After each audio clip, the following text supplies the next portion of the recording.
Hello students, my self लक्ष्य पवार, आपका अपना बायोलॉजी मेंटर। और आज मैं लेके आया हूँ आप लोगों के लिए क्लास 11th का last chapter chemical coordination and integration, जिसमें हम इस चैप्टर से रिलेटेड जो इम्पोर्टेंट 30 क्वेश्चंस हैं जो हमें आने वाले नीट 4th में को जो हो रहा है उसमें हमें देखने को मिल सकते हैं।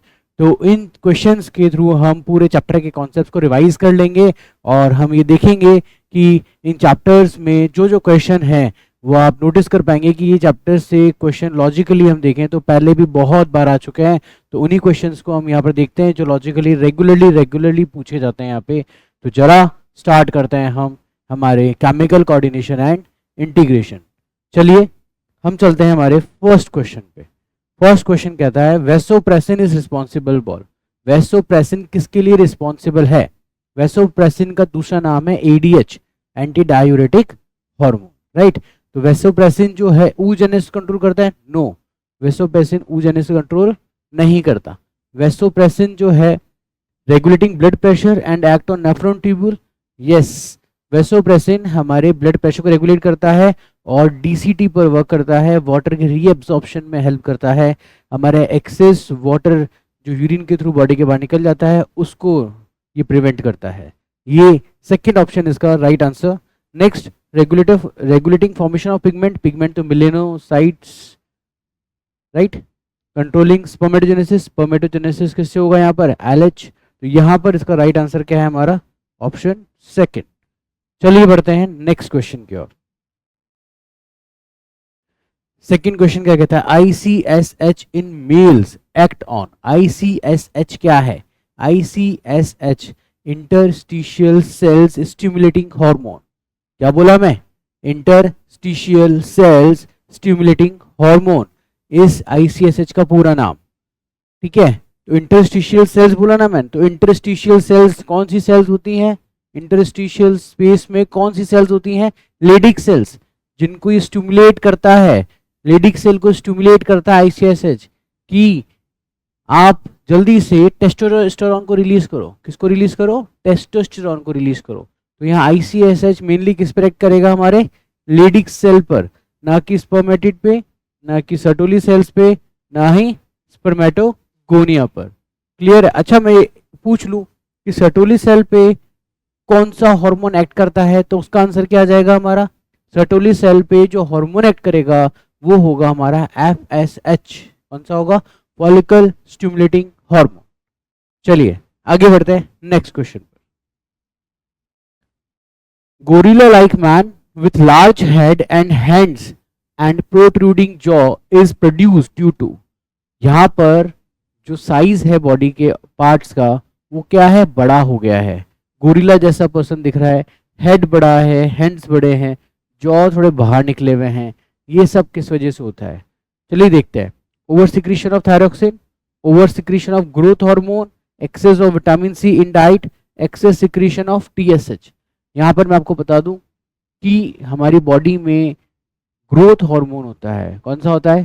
ग्रोथ हार्मोन, जो हमारी बॉडी की ग्रोथ से रिलेटेड होता है। यहाँ पर अगर मैं आपको कहूँ कि ग्रोथ से रिलेटेड हार्मोन है, जितना ज़्यादा वो रिलीज होगा हमारी बॉडी उतनी ही ज़्यादा ग्रो करेगी। तो यहाँ पर जब बॉडी ने एक्सेस ग्रो कर लिया है, बॉडी के पार्ट्स सुपीरियर ग्रो कर चुके हैं, बहुत ही ज़्यादा एक ओवर साइज हो गए हैं, तो ये कहेंगे कि वहाँ पर ग्रोथ हार्मोन क्या हुआ है? बहुत ज़्यादा रिलीज हुआ है बॉडी में, राइट। तो यहाँ पर हम कहेंगे over secretion of growth hormone is the right answer. Clear? यहाँ पर ये जो चैप्टर है ना बच्चों, ये चैप्टर पूरा हमारा एंडोक्राइन ग्लैंड्स, उनकी लोकेशन, उनके पार्ट्स, उनके फंक्शंस और उनसे निकलने वाले हार्मोन्स, उनके फंक्शंस, इन्हीं सब से जुड़े हैं। तो यहाँ पर ये चैप्टर है, इसमें हमें याद बहुत सारा करना है, ठीक है। तो ये मैं कहूँ सीधा सीधा तो उसको याद करना पड़ेगा, जो चीज़ है वैसी है। इसमें हम आगे कोई भी रीजंस नहीं दे सकते। Consider the given diagram. Okay, why represent. ये डायग्राम जो दिख रहा है ये क्या है हमारा? ये है हमारी किडनी। क्या है ये? किडनी, ठीक है। किडनी के ऊपर ये क्या है जो जेड पूछी गई है? ये है एड्रिनल ग्लैंड। कौन सी ग्लैंड? Adrenal gland. अब एड्रिनल ग्लैंड का यहाँ पर कट दिया है इन्होंने, तो उन्होंने बोला है कि ये एक्स क्या है? और ये वाई क्या है, हम जरा देख लेते हैं। इन्होंने सिर्फ वाई पूछा है, तो हम जानते हैं कि एड्रिनल ग्लैंड जो है उसका आउटर रीजन कहलाता है कॉर्टेक्स रीजन, और जो इनर रीजन है वो कहलाता है मेडुला रीजन। क्या कहलाता है? Medulla reason. तो यहाँ पर देखिए, adrenal cortex, adrenal medulla, fat और किडनी। अभी अभी मैंने बताया यहाँ पर ए में हमने जो स्ट्रक्चर बना दिया ये है किडनी, तो किडनी ऑप्शन नहीं है। फैट इज अ न्यूट्रिएंट, ये भी नहीं होगा। एड्रिनल कॉर्टेक्स और मेडुला, मैंने अभी बोला था कि बाहर वाला होता है कॉर्टेक्स, अंदर वाला होता है हमारा मेडुला। तो इसका आंसर क्या आ गया? Adrenal medulla. चलिए बढ़ते हैं आगे नेक्स्ट क्वेश्चन की तरफ। Consider the mechanism of hormone action given below A B C respectively represent. यहाँ पर हमें एक डायग्राम दिया है और मैं आपको याद दिला दूं कि ये डायग्राम हमारे इस चैप्टर के एनसीईआरटी में गिवन है। ये डायग्राम हमने एनसीईआरटी से ही लिया है और हमें इसी के डिफरेंट डिफरेंट जो लेबलिंग्स हैं उन्हें यहाँ पर आइडेंटिफाई करना है। ए बी सी को हमें रिस्पेक्टिवली हम देखेंगे, तो ए ये रहा यहाँ पर, बी ये रहा एंड सी यहाँ रहा। क्लियर है? हमें ए बी सी को देखना है। ये है हमारा हार्मोन, ये है हमारा हार्मोन जो प्लाज्मा मेम्ब्रेन को क्रॉस करके कहाँ जाएगा? हमारे सेल के अंदर। साइटोप्लाज्म से फिर कहाँ जाएगा? ये न्यूक्लियर मेम्ब्रेन पे। तो यहाँ पर आप देखोगे बच्चों कि ये बी क्या चीज़ है? हमारे न्यूक्लियस। बी क्या चीज़ है हमारे यहाँ पर? न्यूक्लियस। ए क्या है? जो हार्मोन को रिसीव करेगा। क्या करेगा? हार्मोन को रिसीव करेगा।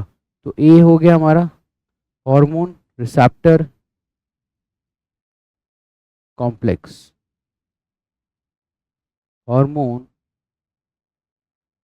Receptor complex. एंड सी जो है ये हार्मोन है, ये हमारा क्रोमोसोम है, मतलब हम कह सकते हैं इसमें जीन्स हैं। जीन से क्या बन गया? डीएनए से आरएनए बना, आरएनए से क्या बनेगा? फिर ये प्रोटीन बनेगा। तो यहाँ पर सी क्या आ गया हमारा? प्रोटीन। चलिए इसको मार्क कर लेते हैं, देख लेते हैं। हार्मोन रिसेप्टर कॉम्प्लेक्स ए, ये रे हार्मोन रिसेप्टर कॉम्प्लेक्स, दो ऑप्शन है। Then B is a nucleus, B is a nucleus and C is a protein. तो उसका राइट आंसर क्या गया हमारा? ऑप्शन 1। आई थिंक क्लियर हो गया ये क्वेश्चन। लेबलिंग्स हमें याद होनी चाहिए इसके लिए, तो हम ये क्वेश्चन इजीली बिना किसी प्रॉब्लम के कर पाएंगे। चलिए, find out the incorrect statement. हमें इनकरेक्ट स्टेटमेंट देखना है कि इनमें से गलत कौन सा है, तो वही पहले ट्रू फॉल्स करेंगे, फिर जो फॉल्स होगा उसको हम यहाँ पर आंसर टिक करेंगे। Now pancreas is a composite gland. Yes, pancreas जो है वो हमारे दो तरह के सीक्रेशंस देती है। कौन कौन से देती है जरा बताएंगे? एक तो हमें डाइजेस्टिव ट्रैक्ट में क्या देती है? वो पेनक्रेटिक जूसेस देती है, जिसके थ्रू हमारे बॉडी में जो न्यूट्रिएंट गया है वो सिंपल एब्जॉर्बेबल फॉर्म में कन्वर्ट होगा और फिर वो इंटेस्टाइन में एब्जॉर्ब हो जाएगा। ठीक है, एब्जॉर्ब होकर बॉडी तक पहुंचेगा। दूसरा, पेनक्रियाज जो है यहाँ पर ये हार्मोन भी रिलीज करती है। कौन सा हार्मोन? हार्मोन आता है हमारा इंसुलिन एंड ग्लूकागॉन। कौन सा आता है? Insulin and glucagon. तो इंसुलिन और ग्लूकागॉन जो है वो यहाँ पर एंडोक्राइन फंक्शन है इसका, और जो हमारे पैनक्रेटिक जूसेस है वो हमारा एक्सोक्राइन फंक्शन है। इसलिए इसको क्या बोलेंगे हम? Composite gland. तो दिस स्टेटमेंट इज ट्रू। ये स्टेटमेंट क्या हो गया हमारा? True. Islet of Langerhans are about 200 to 300 million in a normal human pancreas. आपको मैं बता दूं, आइलेट ऑफ लैंगरेंस जो नंबर ऑफ सेल्स हैं ये कितना है? 1 to 2 मिलियन। कितना होता है ये? 1 to 2 मिलियन। यहाँ लिखा क्या लिखा है? 200 to 300 मिलियन। तो ये स्टेटमेंट क्या है हमारा यहाँ पर? False. Next, glucagon is a peptide hormone and play an important role in maintaining the normal blood glucose level. Yes, यहाँ पर ग्लूकागॉन जो है हमारा एक पेप्टाइड हार्मोन है और ये क्या करता है? हमारे बॉडी में ब्लड में ग्लूकोज के लेवल को मेंटेन करता है। जब मैं कहूँ कि अगर बॉडी में ब्लड का अंदर ग्लूकोज का लेवल डाउन हो रहा है तो उसको कौन हेल्प करेगा मेंटेन करने में? ग्लूकागॉन हेल्प करेगा। Now prolonged hyperglycemia is associated with a complex disorder called diabetes mellitus. जब हमारे बॉडी में हाइपरग्लाइसेमिया कंडीशन होगी और लंबे समय तक बनी रहेगी तो इसे हम क्या बोलेंगे? Diabetes mellitus. इट मीन्स हमारी बॉडी में बहुत ज़्यादा अमाउंट में ब्लड में शुगर है और वो शुगर हमारे यूरिन के थ्रू बॉडी से बाहर रिलीज हो रही है, that cause high in diabetes insipidus. तो यहाँ पर ये स्टेटमेंट भी ट्रू है और ये स्टेटमेंट भी ट्रू है, और हमसे क्या पूछा इन्होंने, इनकरेक्ट। तो इनकरेक्ट कौन सा हो गया हमारा, ऑप्शन, इनकरेक्ट कौन सा हो गया हमारा, ऑप्शन 2। चलिए चलते हैं नेक्स्ट क्वेश्चन। 7th क्वेश्चन क्या कहता है, कंसिडर द गिवन फिगर। यहाँ पर हमें लेबलिंग करनी है A B C D, clear है, ए टू डी रिस्पेक्टिवली हमें रिप्रेजेंट करना है। जरा हम देख लेते हैं क्या है। ये जो ए है, this A is a vocal cords, क्या कहलाएंगे ये हमारे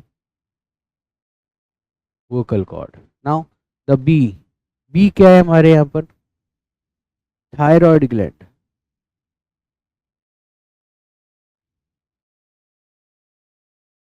सी, सी क्या है यहाँ पर, trachea, trachea is a wind pipe जिसके थ्रू हमारी इनहेल्ड एयर हमारे लंग्स तक जाती है और हमारी फाउल एयर हमारे लंग से बाहर निकलती है। नेक्स्ट डी जो दिख रहे हैं आपको यहाँ पर, ये रहे 1 पेयर और ये रहे 1 पेयर, ये डी क्या है हमारे पैराथायरॉयड ग्लैंड। कौन सी है ये ग्लैंड,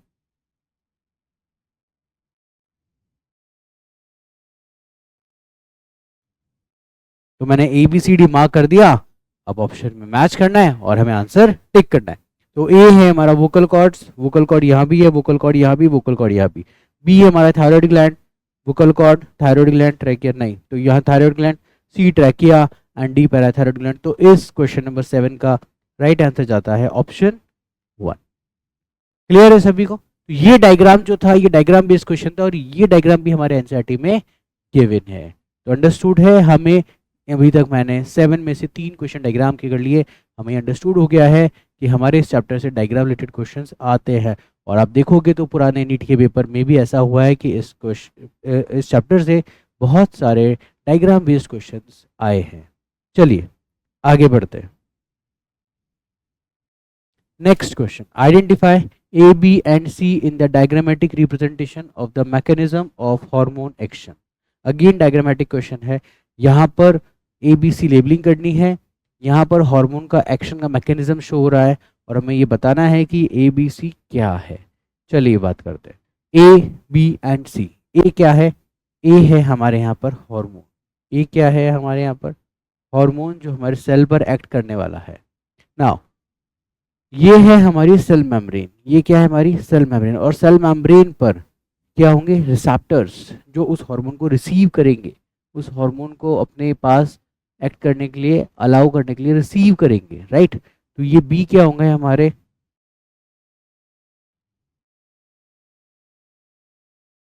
किसको रिसीव करते हैं ये, हार्मोन को, तो क्या बोल देंगे इसको, हार्मोन रिसेप्टर। क्लियर है। एंड सी, जब यहाँ पर आकर के हमारे हार्मोन सेल मेम्ब्रेन पर अटैच हो जाते हैं रिसेप्टर पे, तो उसके बाद में क्या होता है, हमारे ये हार्मोन्स अपने अंदर से एक सेकेंडरी मैसेंजर जनरेट करते हैं। क्या जनरेट करते हैं, सेकेंडरी मैसेंजर। और वो मैसेंजर जो है हमारे एनसीईआरटी में गिवन है, जैसे साइक्लिक एएमपी, जैसे साइक्लिक एएमपी, राइट। तो यहाँ पर हम कह देते हैं ये क्या है हमारा साइक्लिक एएमपी।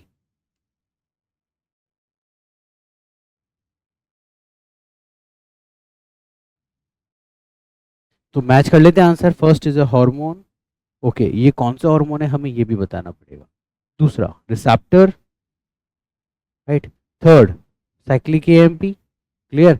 अब मैं आपको बता दूं, जो हार्मोन हमारे सेल मेम्ब्रेन को क्या कर रहे हैं, पास नहीं कर रहे हैं, जो हार्मोन हमारे सेल मेम्ब्रेन को पास नहीं कर रहे हैं, सिर्फ वहीं पर है, उन्हें हम क्या बोल देते हैं यहाँ पर,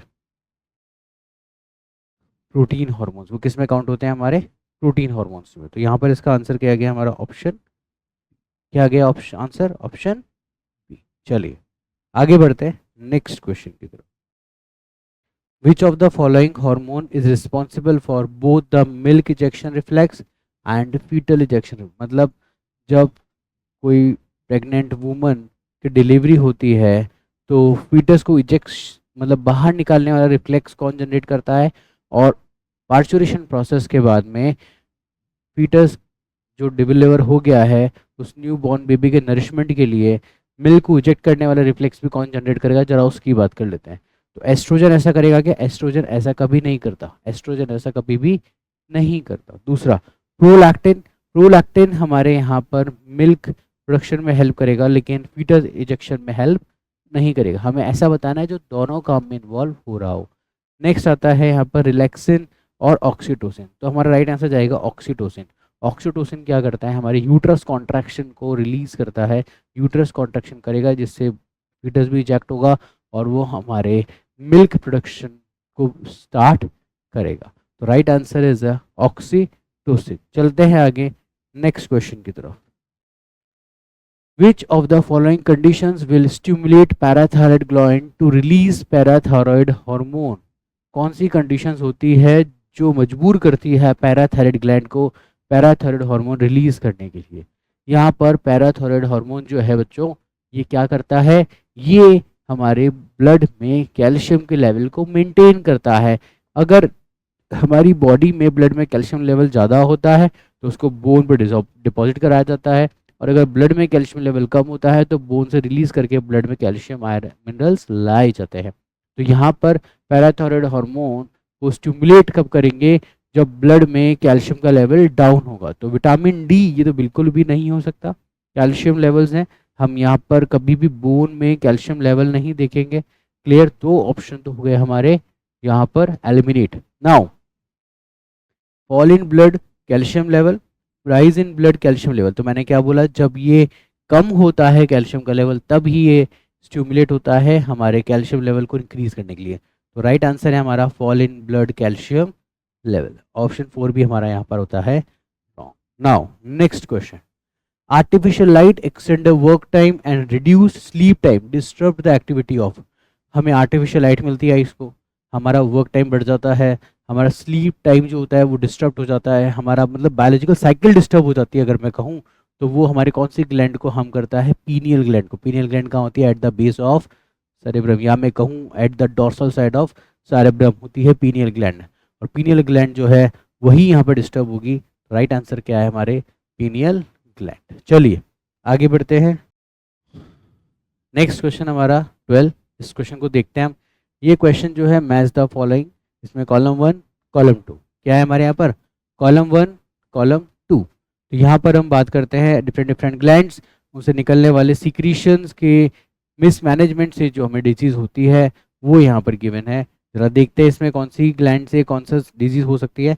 पिट्यूटरी ग्लैंड की बात करूँगा तो पिट्यूटरी ग्लैंड से डिजीज़ होगी हमारे डायबिटीज़ इंसिपिडस। पिट्यूटरी ग्लैंड से हमारे रिलीज होता है एडीएच, और एडीएच का काम होता है नेफ्रॉन पे डीसीटी पे जाकर के वाटर के एब्जॉर्प्शन करना। अगर वाटर एब्जॉर्ब नहीं होगा, हमारे बॉडी से यूरिन के थ्रू बहुत ज़्यादा वाटर एक्सपेल आउट होगा तो हमारी बॉडी डिहाइड्रेट होगी। राइट? तो फर्स्ट हम बात करते हैं पिट्यूटरी ग्लैंड से क्या हो गया हमारा? Diabetes insipidus. दूसरा थायराइड ग्लैंड की बात कर रहे हैं। थायराइड ग्लैंड की वजह से, थायरॉक्सिन हार्मोन की वजह से जो डिजीज़ होगी वो कौन सी होगी यहाँ पर? Grave disease. कौन सी हो जाएगी? Grave disease. आता है एड्रिनल ग्लैंड। एड्रिनल ग्लैंड जो डिजीज होती है वो आपने पढ़ी हुई कौन सी होती है? एडिसन। कौन सी होती है? Addison disease. यहाँ पर हम आगे बढ़ते हैं। पेनक्रियास। पेनक्रियास जो इंसुलिन रिलीज करेगा, क्या रिलीज करेगा? इंसुलिन। तो इंसुलिन का काम क्या होता है यहाँ पर? ग्लूकोज को ख़त्म करना, एनर्जी ग्लूकोज को बॉडी में एब्जॉर्ब कराना। लेकिन अगर हमारे यूरिन जो है उसमें अगर ग्लूकोज लेवल रेगुलर बना रहा, बॉडी में सेल्स में एब्जॉर्ब नहीं हुआ और फिर वो ब्लड के थ्रू बाहर निकला, तो उसे हम बोलेंगे डायबिटीज़ मेलिटस। क्या बोल देंगे उसे हम? Diabetes mellitus. तो जरा मैच करते हैं A3 B1 C4 and D2। यहाँ पर आंसर मैच हुआ हमारा ऑप्शन। चलिए आगे बढ़ते हैं। Next question. A temporary endocrine gland in the human body. Human body में कोई ग्लैंड जो कैसी बनती है? टेम्पररी बनती है और एंडोक्राइन होती है। जरा उसकी बात कर लेते हैं। सबसे आता है corpus cardiacum, corpus allatum, corpus luteum, pineal gland. Corpus cardiacum और कॉर्पस एलेटम हमारे इंसेक्ट्स में होती है, ये हमारा न्यूरो हार्मोन होता है। और कॉर्पस एलेटम एक एंडोक्राइन ग्लैंड होती है इंसेक्ट्स में, ना कि ह्यूमंस में। पीनियल ग्लैंड हमारे परमानेंट होती है, ये कोई हमारी टेम्पररी नहीं होती। जो टेम्पररी होगी वो कौन सी होगी? Corpus luteum. कॉर्पस ल्यूटियम यहाँ पर मैं बात करूँ तो ओवरी में जब हमारे ग्राफियन फॉलिकल से सेकेंडरी oocyte रिलीज होता है, फैलोपियन ट्यूब में आता है, तो यहाँ पर जो हमारे ग्राफियन फॉलिकल है वो किस में कन्वर्ट होती है, कॉर्पस ल्यूटियम में होती है। और वो क्या रिलीज करती है, हमारे प्रोजेस्टेरॉन रिलीज करती है, जिससे प्रेगनेंसी मेंटेन की जाती है। प्रेगनेंसी मेंटेन करने के लिए वो यूट्रस की वॉल को थिक बना के रखती है। तो और जब हमारे अगर वुमन में फर्टिलाइजेशन हो जाता है तो वो कॉर्पस ल्यूटियम मेंटेन रहता है कुछ समय तक, जब तक फीटस है बॉडी में। एंड द सेकेंड थिंग, अगर वो वुमन बॉडी में फर्टिलाइजेशन नहीं होता तो हमारी कॉर्पस ल्यूटियम डीजनरेट हो जाती है, और आफ्टर 28 डेज, मतलब 28 डेज पे जब साइकिल खत्म होता है तो न्यू मेंस्ट्रुअल साइकिल स्टार्ट हो जाता है और कॉर्पस ल्यूटियम उस समय खत्म हो चुकी है। तो कुछ समय के लिए बनती है, दो केसेस हैं, उन दोनों केसेस पे इस कॉर्पस ल्यूटियम का ड्यूरेशन अलग अलग हो सकता है, और उसी के ऊपर क्या करती है, ये प्रोजेस्टेरॉन रिलीज करती है। चलिए पढ़ते हैं नेक्स्ट क्वेश्चन की तरफ। Which of the following hormone can play a significant role in osteoporosis? Osteoporosis क्या होता है? Osteoporosis एक ऐसी डिजीज है जिसके अंदर हमारे बोन में कैल्शियम का मास कम हो जाता है, और जब बोन में कैल्शियम का मास कम हो जाता है तो उस वजह से हमारे बोन में झटका या गिरने पे हमें फ्रैक्चर होने के चांसेस बढ़ जाते हैं। कैल्शियम का मास कम होने का रीज़न क्या है? Aldosterone, prolactin, progesterone and aldosterone, estrogen, parathyroid hormone and prolactin. यहाँ पर मैं आपको बताऊँ, सीधा सीधा आंसर जा रहा है कि पैराथायराइड हार्मोन जो है आपको यहाँ दिख रहा है, पैराथायराइड हार्मोन आपको यहाँ दिख रहा है और ऑप्शन 4 में भी दिख रहा है। तो पैराथायराइड हार्मोन का काम क्या है? ब्लड में कैल्शियम के लेवल को मेंटेन करना। अगर ब्लड में कैल्शियम लेवल कम होगा तो वो बोन से कैल्शियम निकाल के ब्लड में भरेगा, तो बोन में क्या हुआ, सोडियम मिनरल की कमी हो जाएगी, क्योंकि बोन में डिपॉजिट कैल्शियम वो ले लेगा, राइट। और एस्ट्रोजन, ठीक है, इन दो हॉर्मोन्स का काम होता है जिसकी वजह से ऑस्टियोपोरोसिस होने के चांसेस होते हैं। चलिए आगे बढ़ते हैं नेक्स्ट क्वेश्चन की तरफ। How does steroid hormone influence the cellular activity? Steroid hormone जो है वो सेल्यूलर एक्टिविटी को कैसे इन्फ्लुएंस करता है? स्टेरॉयड हार्मोन जो है ये हमारे सीधा प्लाज्मा मेम्ब्रेन पे आता है, प्लाज्मा को क्रॉस करके सीधा कहाँ जाता है, साइटोप्लाज्म, और साइटोप्लाज्म से कहाँ जाता है, ये हमारे सीधा न्यूक्लियस के मेम्ब्रेन, और न्यूक्लियस मेम्ब्रेन पे जाके वहाँ पर क्या होता है, हार्मोन रिसेप्टर कॉम्प्लेक्स होता है, वो इस हार्मोन को रिसीव करता है, उसके बाद ये जीन्स में इंटरेक्ट करता है और जीन हार्मोन कॉम्प्लेक्स फॉर्म कर लेता है। क्या ये ऑप्शन या गिवन है? Changing the permeability of cell की परमिबिलिटी चेंज नहीं करते, binding to DNA and forming a gene hormone complex, right, activating cyclic AMP located on the, नहीं, सेल मेम्ब्रेन पे तो ये वर्क कर ही नहीं रहे, ये तो सीधा कहाँ पहुँचते हैं, न्यूक्लियस तक। Using aquaporin channel as a secondary messenger, यहाँ पर सेकेंडरी मैसेंजर भी डेवलप नहीं होते, तो इसका राइट आंसर है ऑप्शन 2, जैसा मैंने आपको डिस्क्राइब किया। Next question, match the following hormone with respective disease. हमें यहाँ पर हार्मोन्स के नेम दिए हैं और यहाँ पर डिजीजेस के नेम दिए हैं, जरा अब मैच कर लेते हैं कि कौन से हार्मोन की कमी या ज़्यादा होने से ये डिजीज़ होती है। इंसुलिन की वजह से क्या होता है हमें, डायबिटीज़ मेलिटस। इंसुलिन की वजह से क्या होता है, डायबिटीज़ मेलिटस। ये क्वेश्चन तो मान के चलो कि हर साल ही आता है डायबिटीज़ और मेलिटस के लिए, ठीक है। थायरॉक्सिन हार्मोन, कॉर्टिकॉइड और ग्रोथ हार्मोन। आपको ध्यान है अभी हमने एक क्वेश्चन किया था जिसमें गोरिल्ला लाइक मैन हो गया था, जिसके हैंड्स और हेड सब बड़े हो गए थे, गोरिल्ला की तरह जॉ प्रोट्रूडिंग हुए थे, तो वो कौन सी डिजीज थी, ग्रोथ हार्मोन की वजह से थी, ये तो हमने पढ़ा था। और कौन सी डिजीज थी वो, एक्रोमिगली। कौन सी थी वो, एक्रोमिगली थी। क्लियर है मेरी बात? आगे आगे बढ़े, चलो अब आता है यहाँ पर थायरॉक्सिन। थायरॉक्सिन क्या है हमारा, यहाँ थायरॉयड ग्लैंड से निकलता है, और इसके सिक्रेशन की वजह से जब इसको आयोडीन नहीं मिलता तो उसको कौन सी डिजीज होती है, गोइटर। तो उसको कौन सी डिजीज आती है, गोइटर। जब थायरॉयड ग्लैंड को आयोडीन नहीं मिलेगा तो ये थायरॉक्सिन रिलीज कम करेगा, और फिर क्या हो जाएगा बॉडी में, डिजीज, गोइटर। चलिए इसके बाद हम बात करते हैं कॉर्टिकॉइड। कॉर्टिकॉइड जो है हमें क्या आता है, एड्रिनल ग्लैंड से आता है, और ये कौन सी डिजीज कॉज करता है, एडिसन डिजीज कॉज करता है। क्लियर है? यहाँ पर इंसुलिन का आ गया 5, A5 यहाँ मैच हो रहा है, यह नहीं हो रहा, okay. B4, C1, D3, yes. तो यहाँ पर इस क्वेश्चन का राइट ऑप्शन जो मैच हुआ वो है ऑप्शन 3। चलते हैं हम नेक्स्ट क्वेश्चन। नेक्स्ट क्वेश्चन में फिर से डायग्राम दिया है। इस डायग्राम को देखने से आपको लग जाएगा कि यहाँ पर हमें ABC लेबलिंग को मेंशन करना है। ये डायग्राम आपने एनसीईआरटी में देखा क्या? यस देखा सर, राइट, यस। अगर मैं आपको कहूँ ये डायग्राम किससे रिलेटेड है, या ये जो डायग्राम है इसमें जो ग्लैंड है वो कहाँ थी, कौन बताएगा मुझे? सर ये तो हमारे कहाँ थी, ये हमारी पिट्यूटरी ग्लैंड है, ये हमारा हाइपोथैलेमस है। क्लियर है, पढ़ा था अपन ने, यस। तो यहाँ पर हम बात करेंगे, क्या बोला मैं, ये क्या है,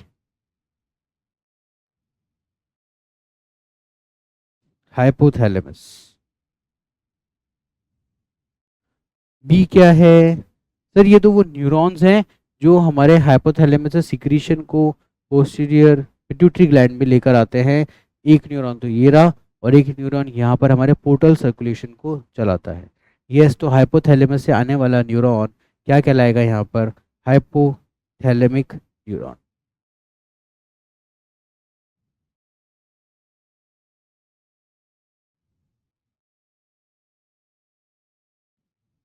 ये सी क्या चीज़ है?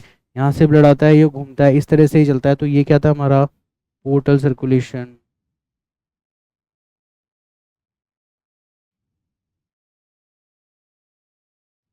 देखिए जरा ये ऑप्शन कहाँ मैच हो रहे हैं। ए इज अ हाइपोथैलेमस, ये रहे। B is a hypothalamic neuron, C is a portal circulation. The option is 3। Clear, चलिए आगे बढ़ते हैं next. Recently, inhibin is used as a male contraceptive.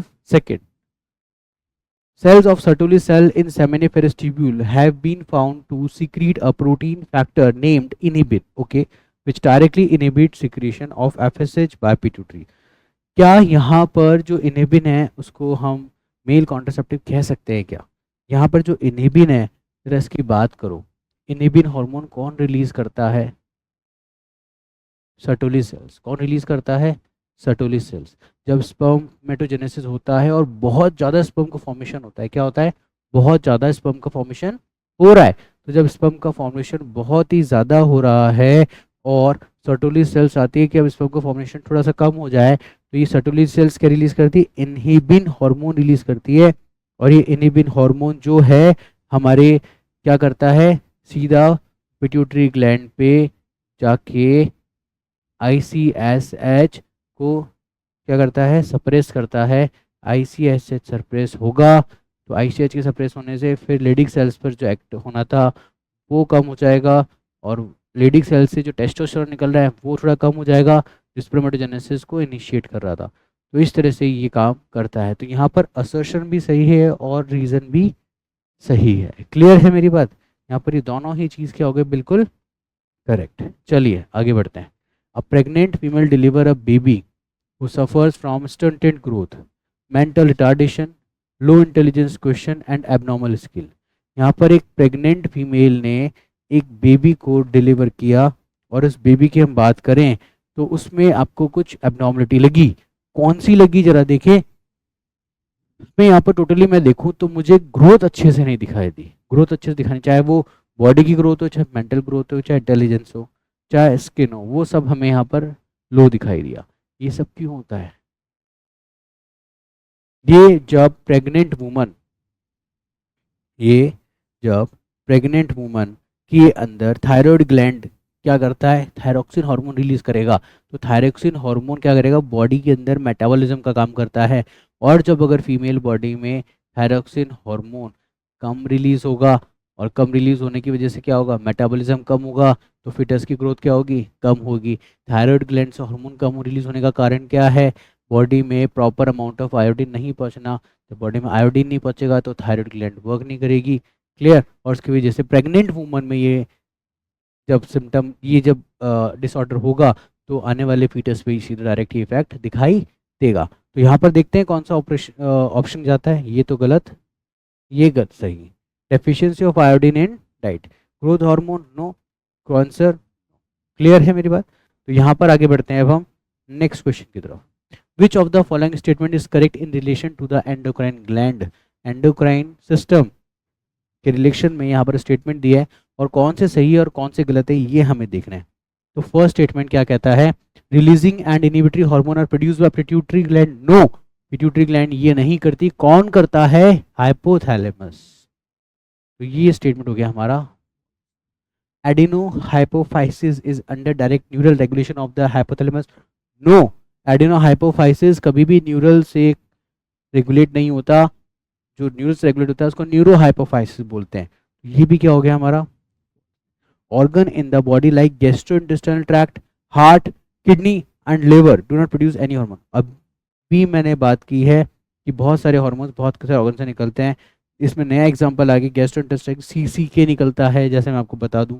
Heart से एट्रियल नाट्रियूरेटिक फैक्टर निकलता है, किडनी पे एड्रिनल ग्लैंड्स होती हैं। तो डिफरेंट डिफरेंट जगह से सारे ऑर्गन्स से हार्मोन निकल रहे हैं। तो ये ऑप्शन भी हो गया हमारा यहाँ पर फॉल्स। अब बचा है फोर्थ, मे भी यही राइट होगा, है ना। Non nutrient chemicals produced by the body in trace amount that act as a intercellular messenger are known as hormone. That is the right. ये हार्मोन की गिवन डेफिनेशन है कि जो केमिकल्स हमारी बॉडी में निकलते हैं, जो न्यूट्रिएंट फुल नहीं होते, जो बॉडी से रिलीज होकर के थोड़े से अमाउंट में होते हैं और एक मैसेंजर की तरह वर्क करते हैं, उन्हें हम हार्मोन्स बोलते हैं। तो ये स्टेटमेंट है हमारा ट्रू, और इसने पूछा था करेक्ट। तो राइट स्टेटमेंट क्या हो गया हमारा। चलिए next question, which of the following cause an increase in sodium reabsorption in the DCT? Okay, sodium का रीअब्सॉर्प्शन कौन करता है DCT। अच्छा है, बताओ DCT पे कौन सा हार्मोन काम करता है। एक और ADH, नाम सुना है। DCT पे एक और कौन सा हार्मोन काम करता है, ADH, नाम तो सुना ही होगा। ADH क्या करता है, वाटर के रीअब्सॉर्प्शन को बढ़ाता है। तो हमें तो सोडियम पूछा है, डिलीट कर देते हैं इसको, ऑप्शन को एलिमिनेट कर दिया। अब क्या बचा, एंटीडायरेटिक डिक्रीज। एंटीडायरेटिक का तो काम ही नहीं है, तो उसको यहाँ से भी हटाओ। अब क्या बचा, एल्डोस्टेरॉन इंक्रीज या एल्डोस्टेरॉन डिक्रीज। यहाँ पर क्या करना है, रीअब्सॉर्प्शन को बढ़ाना है। तो बढ़ाना है तो एल्डोस्टेरॉन भी बढ़ाना पड़ेगा। तो आंसर क्या हो गया, राइट, इंक्रीज। क्योंकि दो ही ऑप्शन मुझे थे, एल्डोस्टेरॉन, तो हमें तो इंक्रीज करना था, तो इसको भी इंक्रीज करना पड़ा। चलिए आगे बढ़ते हैं। Identify the hormone which it's correct matching of source and function. मतलब हमें सही हार्मोन पहचानना है जिसका सोर्स और फंक्शन सही हो। यहाँ पर ऑक्सीटोसिन कहाँ से आता है, पोस्टीरियर पिट्यूटरी से। सोर्स ये है या हाइपोथैलेमस है, बनता कहाँ है ये, hypothalamus. And growth and maintenance of memory gland, memory gland में ये हेल्प करता है क्या, ये नहीं करता। तो ये स्टेटमेंट हो गया हमारा false. Melatonin pineal gland, yes melatonin hormone तो पीनियल ग्लैंड से ये सही है। Regulate the normal rhythm of sleep wake up cycle, हमारे बॉडी के बायोलॉजिकल साइकिल को कौन कंट्रोल करता है, पीनियल ग्लैंड। यही इसने लिखा है, क्लियर है। चलो ये इसने बिल्कुल सही कहा, ट्रू। प्रोजेस्टेरॉन कहाँ से आता है, कॉर्पस ल्यूटियम से आता है sir. Stimulate the growth and activity of female secondary sex organ, secondary sex organs की ग्रोथ नहीं करता, ये उसको मेंटेन करता है, राइट। तो ये क्या हो गया, atrial natriuretic factor ventricular walls से आता है और क्या करता है, ब्लड प्रेशर को इंक्रीज करता है। भैया नाम से पता पड़ता है, एट्रियल, एट्रियम से आता है। कहाँ से आता है ये, एट्रियम से, ऑरिकल से। तो ये भी हो गया हमारा फॉल्स। क्या पूछा था इन्होंने, correct. The right answer is melatonin pineal gland वाला। नेक्स्ट क्वेश्चन पे चलते हैं। फाइट और flight reaction cause activation of, fight और फ्लाइट। फाइट और फ्लाइट का मतलब यहाँ पर हमारी बॉडी में हम बहुत हाइपर एक्टिव हो जाते हैं, जिसमें हमारी बॉडी में ब्लड प्रेशर बढ़ जाता है, हमारी बॉडी में हार्ट बीट बढ़ जाती है, हमारी बॉडी में हम ऐसी स्थिति में आ जाते हैं कि हम इंस्टेंटली एनर्जी यूज़ करके कुछ हाइपर एक्टिविटी करते हैं। तो ये किसकी वजह से होता है, ज़रा देखिए। पैराथायरॉइड ग्लैंड ना, इसका काम तो है ही नहीं। इसका काम तो सिर्फ क्या है, कैल्शियम के लेवल को रेगुलेट करना, बात की थी हमने। Kidney to suppress the renin angiotensin, no, kidney में रास मैकेनिज्म जो होता है ये किस में काम आता है, हमारे फिल्ट्रेट को मेंटेन करने में, फिल्ट्रेट के अमाउंट को मेंटेन करने में। Yes, adrenal medulla, adrenal gland से निकलते हैं हमारे epinephrine and norepinephrine. Yes, epinephrine norepinephrine मतलब एड्रिनलिन नॉर एड्रिनल की बात कर रहे हैं, जो हमारे क्या करते हैं, F3 हार्मोन्स कहलाते हैं, फियर फाइट फ्लाइट हार्मोन्स कहलाते हैं, ये रिस्पॉन्सिबल होते हैं। तो ये है इसका right answer. The pancreas leading to a reduction in the blood sugar level, blood के अंदर शुगर लेवल को डाउन करने में हेल्प करता है पेनक्रियास, लेकिन वो फाइट और फ्लाइट रिएक्शन में के लिए एक्टिवेट नहीं करता। ठीक है, चलिए आगे बढ़ते हैं नेक्स्ट क्वेश्चन पे। विच one of the following hormone is not involve in sugar metabolism. यहाँ पर 4 हार्मोन दिए हैं, 4 में से एक ही है जो शुगर के मेटाबॉलिज्म में हेल्प नहीं करता। जरा देखें कौन सा है वो। यहाँ पर ग्लूकागॉन, ग्लूकागॉन करेगा, ग्लूकागॉन करेगा। ठीक है, कॉर्टिसोल सेकंड, कॉर्टिसोल भी करेगा। एल्डोस्टेरोन, एल्डोस्टेरोन क्या करता है? नहीं करता। इंसुलिन, इंसुलिन भी करता है। इंसुलिन क्या है हमारा? शुगर को कम करता है। तो यहाँ पर ये तीनों करते हैं, और जो पूछा है जो नॉट इन्वॉल्व, तो फिर आंसर आ जाएगा एल्डोस्टेरोन। चलिए आगे बढ़ते हैं next question. Which one of the following hormone through synthesized elsewhere is stored and release by master. मतलब एक हार्मोन जो बनेगा कहीं और, ठीक है, स्टोर और रिलीज मास्टर ग्लैंड जो। अरे सीधा सा पढ़ा था, ह्यूमन रिप्रोडक्शन में ही पढ़ा होगा। ऑक्सीटोसिन, सॉरी ह्यूमन रिप्रोडक्शन क्या, सॉरी आपने एक्सिटी सिस्टम में पढ़ा होगा। ADH, anti diuretic hormone, right. Anti diuretic hormone is the right answer. जो बनेगा कहाँ? हाइपोथैलेमस में, जिसे हमने वैसोप्रेसिन बोला। और स्टोर कहाँ होता है? हमारे पिट्यूटरी ग्लैंड के अंदर, और रिलीज वहीं से होगा। चलिए आगे बढ़ते हैं। Which of the following pairs of hormones are not antagonistic. मतलब ऐसे हमें हार्मोन का पेयर बताना है जो एक दूसरे के अपोजिट वर्क नहीं करते। क्लियर? पैराथॉर्मोन और कैल्सिटोनिन करते हैं। कैल्सिटोनिन जो है वो भी कैल्शियम पे एक्ट करता है, पैराथॉर्मोन भी कैल्शियम पे एक्ट करता है। इंसुलिन, ग्लूकागॉन भी हमारे क्या करते हैं? यहाँ पर एक दूसरे के अगेंस्ट वर्क करते हैं। एक ग्लूकोज के लेवल को कम करता है, ग्लूकोज के लेवल को बढ़ाता है। दूसरा aldosterone, non atrial natriuretic factor. Aldosterone हमारे ब्लड प्रेशर बढ़ाता है, ये ब्लड प्रेशर रिलीज करता है। ठीक है, आगे बढ़ते हैं। रिलैक्सिन और इनिबिन, नहीं ये नहीं करता। इनिबिन के अगेंस्ट क्या होना चाहिए था? एफएसएच होना चाहिए था। क्या होना चाहिए था? एफएसएच। तो एंटीगोनिस्टिक होता, तो ये हमारा मिसमैच है। ये क्या है हमारा? मिसमैच। क्लियर? ये एंटीगोनिस्टिक प्रॉपर्टी नहीं रखते। Next, Graves disease is caused due to. Graves disease हमने अभी क्वेश्चंस में 2-3 बार पढ़ लिया। जरा मुझे जल्दी से बता दो ग्रेव डिजीज क्या होती है और ये कौन से हार्मोन की वजह से होती है। अब मैं हिंट दूं आपको, तो अभी हमने पढ़ा था सिर्फ थायराइड ग्लैंड। किसने पढ़ा था? सिर्फ थायराइड ग्लैंड से होती है। तो हमारे पास ऑप्शन में आता है एड्रिनल, तो इनको तो हम काट ही देते हैं। अब ये मुझे बता दो, थायराइड ग्लैंड में थायरोक्सिन हार्मोन के कम रिलीज होने से होती है या ज़्यादा रिलीज होने से होती है? अगर कम रिलीज होता है ना तो गॉइटर डिजीज होती है। अगर ज़्यादा रिलीज होता है ना, हाइपर सिक्रीशन, तो यहाँ पर क्या होती है? ग्रेव डिजीज होती है। क्लियर? तो इसका आंसर क्या है? Hyper secretion of thyroid gland. चलिए, फाइट और flight reaction cause activation of, I think ये क्वेश्चन हमारा रिपीट हुआ है। चलिए आगे बढ़ते हैं। Next, which is the largest endocrine gland. हमारी बॉडी में सबसे बड़ी एंडोक्राइन ग्लैंड कौन सी है? लिवर? अरे नहीं, लिवर कोई हमारी एंडोक्राइन है क्या? लिवर तो हमारी एक्सोक्राइन ग्लैंड है। इसने क्या पूछा है? एंडोक्राइन। तो कौन सा आंसर आना चाहिए? लिवर कभी नहीं आएगा। लिवर सबसे बड़ी ग्लैंड है, पर एक्सोक्राइन है। वो हमारे बाइल जूस रिलीज करती है, गॉल ब्लैडर में स्टोर होता है और हमारे ड्यूडेनम में रिलीज होता है। उससे कोई भी हार्मोन रिलीज नहीं हो रहा। समझ में आई बात? यहाँ पर हम बात करेंगे, it is not a largest endocrine gland. Liver तो हमारे लार्जेस्ट एक्सोक्राइन ग्लैंड है, या ओवरऑल देखें तो लार्जेस्ट ग्लैंड है, पर इसने लार्जेस्ट एंडोक्राइन पूछा है, जो कि होगी हमारे यहाँ पर आंसर थायराइड ग्लैंड। ना पिट्यूटरी होगी, ना लिवर, और ना ही थायराइड। क्लियर है मेरी बात? बहुत इजी क्वेश्चन था, बस ट्रिकी था। Calorigenic hormone is secreted by which endocrine gland. Calorigenic hormone वो हार्मोन होते हैं जो हमारी बॉडी में एनर्जी प्रोड्यूस करते हैं, हीट प्रोड्यूस करते हैं। तो यहाँ पर हीट प्रोड्यूस कैसे होगी, एनर्जी प्रोड्यूस कैसे होगी? मेटाबॉलिज्म से। और मेटाबॉलिज्म कौन करेगा इन चारों में से? पिट्यूटरी नहीं करता, एड्रिनल नहीं करता, पैनक्रियास नहीं करता, और करेगा थायराइड करेगा। तो थायराइड हार्मोन जो होता है, थायराइड ग्लैंड जो होती है, उसे थायरोक्सिन निकलता है, T3 T4 निकलता है। तो यहाँ पर ये वो हार्मोन्स हैं जो हमारे बॉडी में मेटाबॉलिज्म को बढ़ाते हैं। मेटाबॉलिज्म बढ़ेगा तो एनर्जी लेवल बढ़ेगा और हीट बढ़ेगी, जिसे हम कैलोरीजेनिक रिएक्शन बोलते हैं। आगे मेरी बात समझ में? और उन हार्मोन्स को कैलोरीजेनिक हार्मोन बोलते हैं। तो हमने केमिकल कोऑर्डिनेशन इंटीग्रेशन चैप्टर के 30 क्वेश्चंस कंप्लीट कर लिए।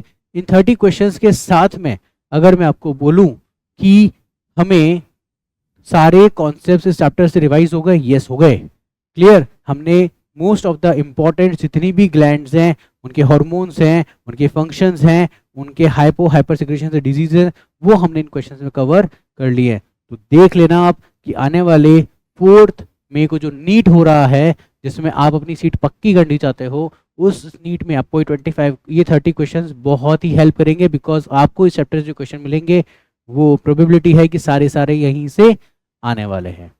तो आज का ये लेक्चर हम यही ख़त्म करते हैं।